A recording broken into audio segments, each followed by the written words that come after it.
நம்ம கடுகு கீரை சூப் வைக்க போகிறோம். அதாவது ரைஸ் வர்மிசெல்லி போட்டு. இங்கே மலேசியாவில் வந்து அது பீஹூன் அப்படின்னு சொல்லுவாங்க. சரியா, இதுதான் கடுகு கீரை. சாவின்னு சொல்லுவாங்க. மலேசியாவில் வந்து இந்த கீரைக்கு பேர் சாவி கீரை. இப்போ பூண்டு, சின்ன வெங்காயம், இஞ்சி, லெமன் கிராஸ் எடுத்து வச்சுருக்கோம்.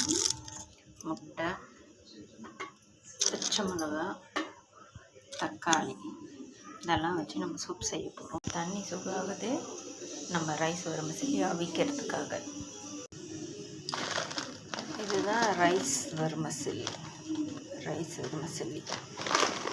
அதாவது இங்கே வந்து பீஹூன் அப்படின்னு சொல்லுவாங்க.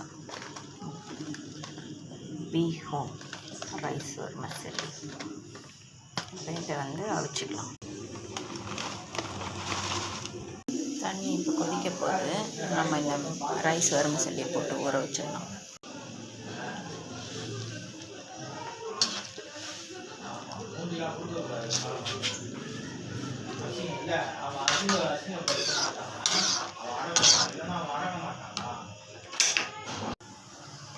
இந்த மாதிரி கீரையை பொடியாக நறுக்கிக்கணும்.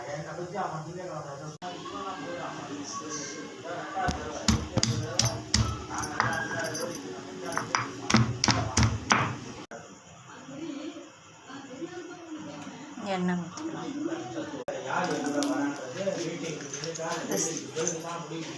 லெமன் கிராஸ் போட்டுக்கிட்டோம். நல்லா எடுத்து வச்சுருக்காங்க, அதை போட்டு வதக்கிக்கலாம். எடுத்து வச்சுட்டு தக்காளி எல்லாம் போட்டு வதக்கிக்கலாம்.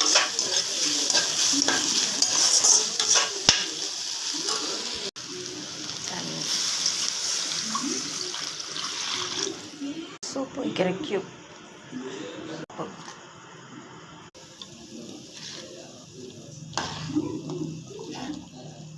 கோழி இறைச்சி, இந்த கடுகு கீரை போட்டுக்கலாம். சோள மாவு கரைச்சிக்கலாம்.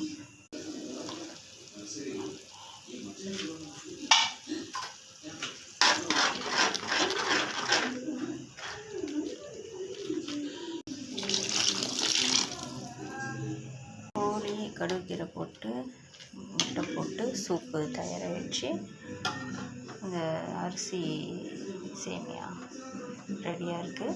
ரெண்டத்தையும் ஊற்றி சாப்பிட வேண்டியது. சூப் சாப்பிட தயார்.